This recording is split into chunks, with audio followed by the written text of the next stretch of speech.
result for the Conservatives, and this shows that as well. This is the vote share change since 2021, and as you can see, the Conservative vote is down 12%, Labour's is up 3%.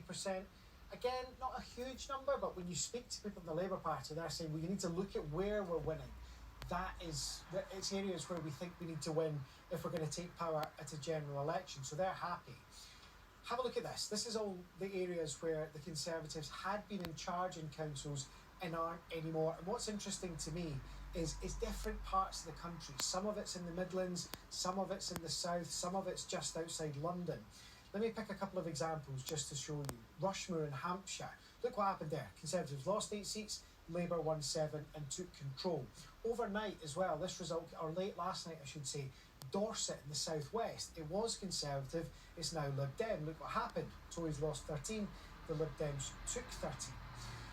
And if you throw all of this data into a big machine and you speak to the BBC's election experts, this is what you end up with. The projected national share. If the whole country had voted on Thursday and voted in a similar way to the people who did vote, you'd end up with this. And that, 25% for the Conservatives, is really, really bad. It's their joint worst ever result in a BBC projected national share from a local election. Labour are 9 points ahead, which is good. Not Tony Blair 1997 good, but good nevertheless.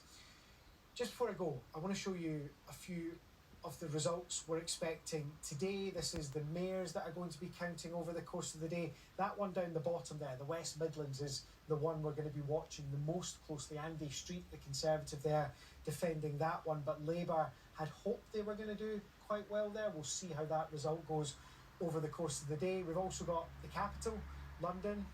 You can see no real counting yet. We've not got any results. Everyone's on 0, but a race there between Sadiq Khan for Labour and Susan Hall.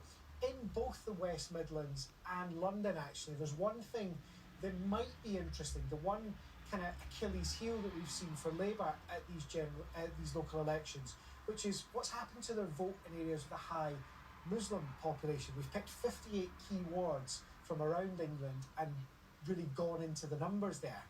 And although Labour were up overall, look at this. They're down 21% in these areas with a high Muslim population. Independents are up. A lot of those independents are people who are critical of Labour for their position on the war in Gaza.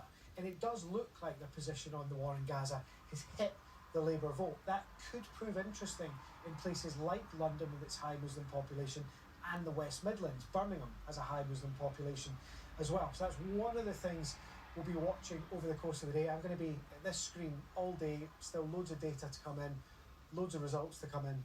I know you guys will be watching this afternoon. Always, Nick.